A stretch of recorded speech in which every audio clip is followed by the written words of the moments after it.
শুধু আমাদের নেত্রী ছিলেন না, ম্যাডাম আমাদের মা ছিলেন, গেছেন। ওনার তো স্বাভাবিক মৃত্যু হয়নি, ওনাকে তো মেরে ফেলা হয়েছে। ম্যাডামের জন্য গুলশান অফিসের সামনে দোয়া পাম করবো।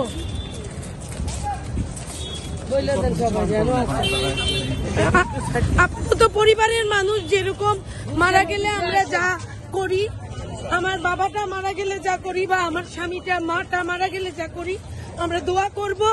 আমরা মুসলিম, ম্যাডাম অত্যন্ত ধর্মভীরু একজন মানুষ। একটু দাঁড়া, একটু বলে দেবেন আমাদের তাৎক্ষণিক আমরা হচ্ছে মায়ের জন্য দোয়া করব।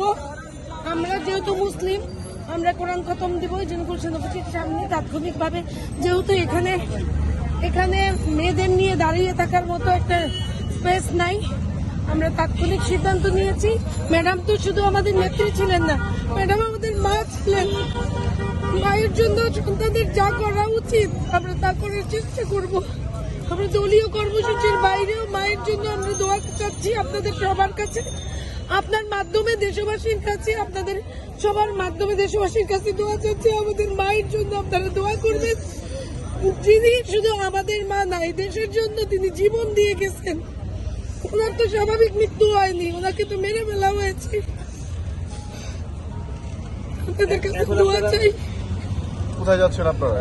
পার্টি অফিসের সামনে আমরা এখন তাৎক্ষণিক একটা কোরআন খতমের ব্যবস্থা করব। আমরা মহিলারা, আমরা ওইটা আসলে আমি ওইভাবে বলতে পারছি না। আমরা